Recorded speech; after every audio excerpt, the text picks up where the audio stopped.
Good morning. It is time to talk to Denise Lockwood from Racine County I, and you brought somebody real special with you today. I did.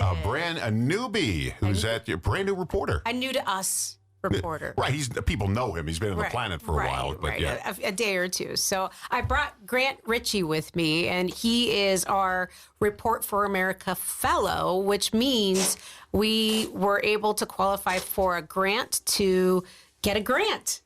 Is that how that works? And so Grant is our education reporter, and he's been doing a fabulous job. He moved here, Don, from Ohio, which, you know, I grew up in Ohio too. So he's been here for all of a week and a half, so be kind to him. Welcome. Thank you. This is radio. We got to talk. Yeah. We do. Well, welcome. And how'd you get Racine County I? How did that work out for you? Yeah, so I originally worked in Mount Vernon, Ohio at Knox Pages, which is a local newsroom in Knox County, Ohio. It's about 40 minutes east of Columbus, which is our capital.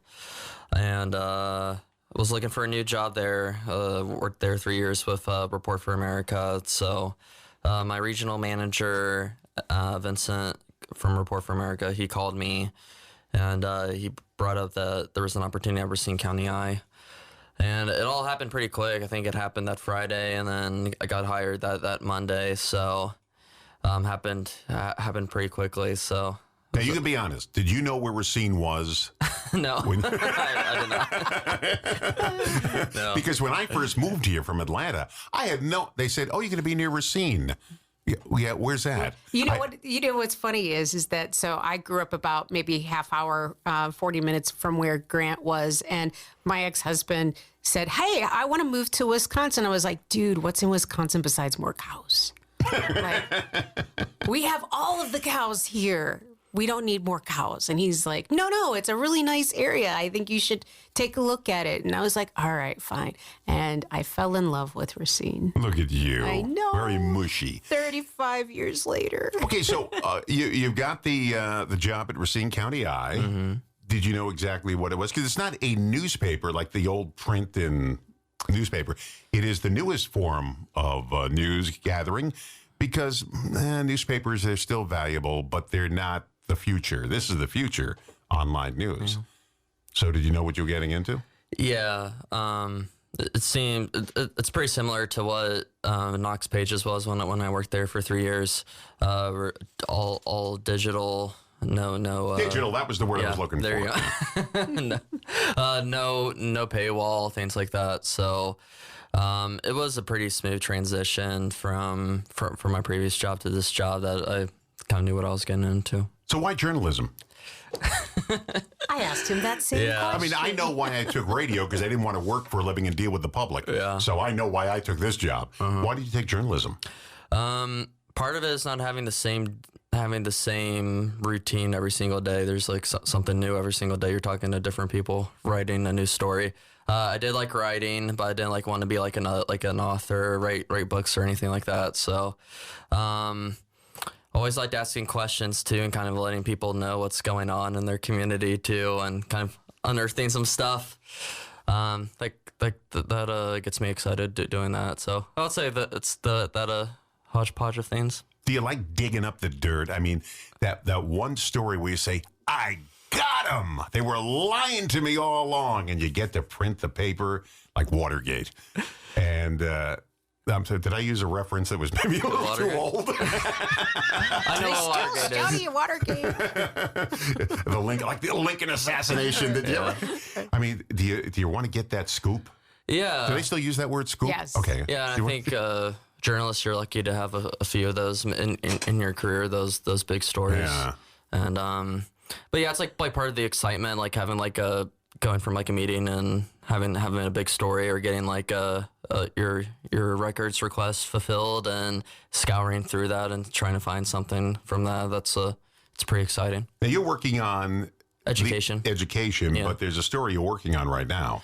There's a couple of stories I've written. That we have mostly covering the Racine Unified School District, and they have a board meeting next Monday.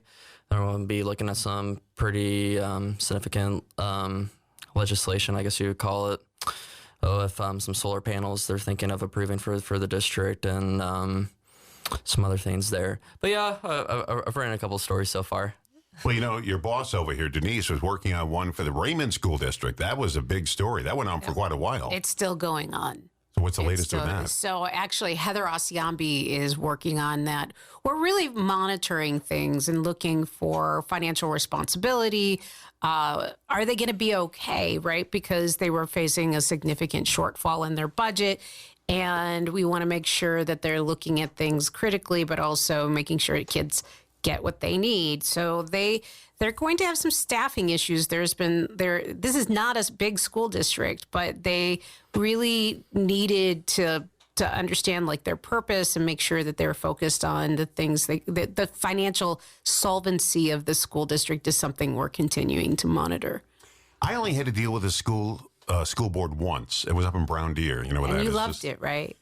Well, I challenged them on something, and they didn't like to be challenged. Nobody likes to be challenged like that, but there's a humanity to it, right? Well, it was a real simple story. It was one of the school teachers used a racial slur against a student because he was angry, and the student's family sued, and they, instead of going to court, they settled for a pretty large, Brown Deer is not a big town. It was a pretty large amount of money, and they settled, and I got up there, and I said, I would like to know why the teacher is, first of all, still employed, and why did you pay this and not penalize the teacher for it? This was a large money. And somebody in the crowd said, we want to talk about the girls' B basketball team schedule this year, and you're wasting time with this. And I said, this is a lot of money. I said, it was thousands and thousands of dollars they settled for. And this guy used a racial slur on this student. Well, I want to know what's going on. And the school board members, we've addressed that before. I said, whoa. No, you didn't. The settlement was just last week. You couldn't have. This is the first school board meeting. And I was being shouted down, we're talking about the girls' B basketball team. And I couldn't believe it. So I went on the air the next day, and I told this story. And I got people screaming at me there. My neighbors were screaming at me. It's a fun job, isn't it? Man. Well, I did talk radio for years, and people don't like when you give an opinion. No, but right? But that's what our purpose is. And one of the things that I learned very early on in my career is I don't do this job to be liked. I do this job because I need the people to understand what's happening. So that's a different kind of perspective. And that's why we're committed at Racine County Eye to doing really strong journalism that holds people accountable. And I was telling Grant the other day, we were having this big kind of soul searching kind of moment. And I was like, my kind of shtick, my focus throughout my career is I'm not your cheerleader, but I'm not your enemy. I want to make sure that the money's being spent correctly. I want to make sure that policies are serving the community. That's our lane, right? And we think of solutions-based journalism. We want to make sure that we're questioning and complicating the narrative because we're in for some bumpy rides, folks. Especially when you're looking through the lens of how the federal budget and the state budget, those things all have a massive impact on how well we're teaching our kids, right? And so one of the really big stories that Grant just finished, and maybe you might want to talk a little bit about this, is the reading. Yeah. So the Racine School District, they have a strategic plan from 2027. It's basically, we want to get literacy up to 75% for our pre-K through third grade, our math scores up, our education and preparedness scores, I think, for eighth graders. So all that stuff too. And then I just did a story about the federal lunch program. That was actually the first story I wrote, where the Racine School District is going to be able to give all kids free breakfast and lunch for this year, but for the 26-27 school year, that's probably not going to be the case due to the federal funding that got slashed. Well, federal funding requirements with Medicaid and SNAP provisions that got more restrictive.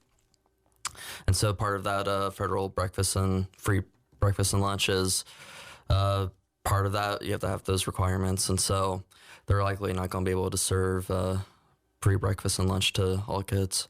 So that's going to be something we're going to have to report on and navigate with families and school Back up administration. on that. We just had someone on the air whose I forget her name. I'm sorry. Sherry Tussler. Yes. I know. She's my bestie. Yeah. And we were talking on the air about she helps supply with one of the officers from the Racine Police Department.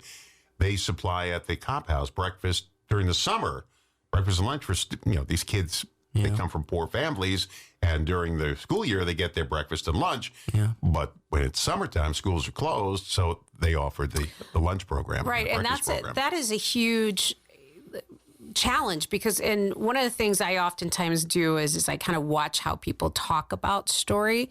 And so when you look at our Facebook comments, a lot of people are like, well, why are we feeding kids? I don't know, because they're hungry. What a question! People who have money. These are basic things, and a lot of it is because there's a massive problem called a food desert. And so one of the stories that we can work on. Now that I've got Grant working on that front, I can start working on the other front of why do we have food deserts? Why do we not have grocery stores downtown? So these are really big questions because it's a planning and development problem. It's a market problem. If you're a company that is looking to sell to people in a community that doesn't have a strong financial stability, that's a problem. And so when you have kids that are going hungry, you have a lot of mischievous kind of things happening right now. Or they'll try to take the food. Exactly. Without paying for it. Exactly. And that leads to another road you don't want to go down.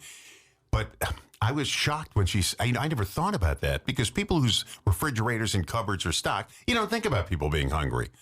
You're hungry in the middle of the night? Oh, let's make a sandwich. A lot of people can't do that. Well, and not only that, but one of the things that I'm really also hitting on is the stability of the other structures, the systems that we have, like Halo and Hospitality Center. Hospitality Center just laid off 15 of their 21 paid people. And so that's a challenge. And there are other things that are funded from the federal budget that this is going to be something people need to understand, because if you're in a civic organization or a church or something along that line, you need to be aware that people may or may not be okay. And your neighbor that is elderly, that may have lost their Medicaid, they're not okay. And so a lot of these cuts are not slated to start until December of 2026. However, a lot of the structures, the call centers, have been gutted by thousands and thousands and thousands of people. So those call centers are pretty overwhelmed, and there are more deadlines and more paperwork that people need to do. So we're going to be working on story to help people navigate some of this, right? So that's where solutions-based journalism really excels. In the news today, the Department of Education in Washington slashed big time. Huge. Like thousands and thousands and thousands of people. 100, it's over 100,000 people. Yeah, 104,000 people, I think. How does this affect? People don't, it's one of those things that, well, I don't think that affects my school district. It affects everybody. That's a lot of people being laid off. So how does it affect people? Do you know? Well, that's one of the stories that we're definitely going to deep dive on, and that's Grant's job now. And so, I mean, I'll be in Cancun next week. Work on that story. No, I'll be Crivets, Wisconsin next week. I'm going to tell you that right now. So, no, those are the things that's meat and potato journalism, right? And from a local level, there are some very big things that we can do from a community engagement standpoint. And so we're planning on doing some surveys of people, of really doing some community listening sessions where we're putting out surveys and saying, how are you doing with feeding yourselves and things along that line? Because we're in for some pretty bumpy stuff.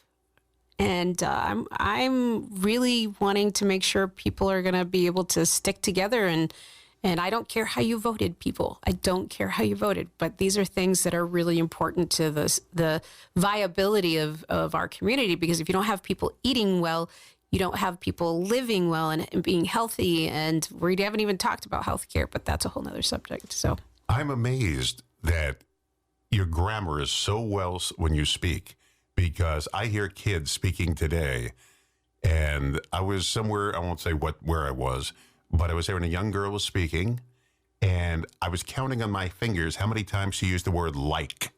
And I stopped at 40, and she was only speaking for about 3 or 4 minutes. I stopped at 40 because I would go like this, and I ran out of hands and fingers and toes. Mm-hmm. Oh, man, it's just the grammar of some people today. I ain't got that. I ain't got nothing. Well, that means you do have something, because you just use the double negative. What? What's a double negative? Do they teach grammar in the schools anymore? It's hard. It's a hard place to be in on a lot of different fronts right now. This comedian we ran on the air, not this morning, but the other morning, and he said, when I went to school, I didn't want to learn computers. Cursive is the way of the future. And does anybody write cursive anymore? That's a good question. I never did, because I print better than I write cursive. I'm a cursive girl. Are you a cursive guy? No, I didn't really like it. But at least he knows what it is. Right? Yeah. A lot of people don't know what it is. But what did you concentrate on? Because when you write, your grammar's got to be perfect, because there's going to be someone who's going to say, what? And they're going to catch you on it. Do you proofread all this stuff? Or does anybody Heather does. Heather Osiambi does. She does proofread everything? Mm-hmm. Now, what about fact checking? We do that too. So because that get you in trouble if you don't. It absolutely will. People think, well, newspapers can print anything, or news services. No, there's slander laws, and there's also slander is speaking, but there's libel laws. Well, I have libel insurance, and I don't ever want to use it, and I haven't. It turns out you have to. I have to. Yes. Yeah. Like malpractice Making insurance. things up is frowned upon in this establishment. Okay, you got any big stories on the horizon you can give us a little hint on? Well, a lot of it is we're working on some pieces around development and looking through the lens of how is the community going to absorb a lot of these hits from the federal government, because actually they're working on budgets now at the municipal level and county level. And so those are some of the things that we're going to be talking about. We're going to be looking at like the infrastructure that's going to be impacted, but we're also going to be doing some fun things, like we're going to be doing some more high school sports. I can't believe that's starting up in August, because football starts early. They got to practice. August, I think 21st is their first game. So we're going to be expanding that section quite a bit. I'm really excited about it. But honestly, no one on the face of the earth needs me to be writing anything about sports. Because I root for the wrong team. What, the Buckeyes? That's what my husband says. The Buckeyes? Is that you? No. I'm just not all. It's a straight line. I usually, yeah. All right. Well, it was nice meeting you. Welcome to Racine. And you came at the right time, because all the festivals, all the street. What do you see Party on the Pavement? Oh. Well, he said first Fridays we hung out together. I took Grant, my husband, and I took Grant up to the top of Hotel Verdant, and I said, "Go take a picture and send it to your mom and tell her it's okay." And by the way, when you were downtown at the Hotel Verdant, right across the street is the Racine Art Museum, RAM. That was a bank at one time, and that bank was robbed by John Dillinger. And in the movie with Johnny Depp, Public Enemy, they mentioned that on the radio. They said, John Dillinger just robbed the bank in Racine, Wisconsin. And that was the bank he robbed, right there across the street. The building's there. Now it's different, but that was the original WRJN studios inside that RAM building. Really? Yeah, right where when Dillinger robbed it. We didn't hear it in the... Wait, did you hear something in the lower level? But that's where we were at that time. Well, welcome to Racine. You couldn't have worked for a better organization, Racine County Eye. Oh, so thank you. I appreciate it. And you couldn't work for a better boss who really loves what she's doing, and she really believes in it. And that's good when you believe in your business. And I'm lucky to work for people who believe in radio. Yeah. So good luck. Congratulations. You got a big future ahead of you. And this is the lady to pay attention to. She knows everything about news. Not everything. She knows how to dig up a story. She's got a nose for news. That's your superpower is humility, friend. Superpower. You know what my superpower is? I know every movie I've ever seen and the theater I've seen it in my entire life. That's my superpower. Wow. You name That's a movie. Impressive. I'll tell you you mentioned any movie, I'll tell you the theater I saw it in. I can tell you the year I saw Where it, too. did you see Empire Strikes Back? Well, I never saw it. Oh. What? Actually, I did. I saw it on VHS cassette in my living What about room. Star Wars, though? Star Wars, I saw at the Twin South Cinerama Theater when it came out in this, 76 or something. Our radio station was, they didn't know if this movie was going to be big or not. They just thought this was going to be, they didn't know. They didn't know. They didn't know. So they said, the local radio station, I worked out on Long Island, they said, we need to promote this movie. All the announcers have to be in there opening night. So we all went out there opening night. We had tickets printed up with Star Wars. It was the big Cinerama Theater. It was huge. And we packed it with people who won tickets, and they loved it. I said, that's okay. It was the only one You I've said ever... it was okay. It's the only one I've ever What seen about in the Jaws? theater. Where did you see Jaws? Jaws, I saw at the Wantagh Theater opening day. We got online at 4 o'clock in the afternoon. We didn't get in there till 9 o'clock at night. We had to stand through two showings at the Wantagh Theater on Long Island. Yeah, I'm telling you, this is superpower. you can't fool me. Nice meeting you, Grant. Yeah, nice meeting Grant you. Richey and Denise Lockwood from Racine County. I'm glad we're doing business with you guys. I know. I so appreciate it.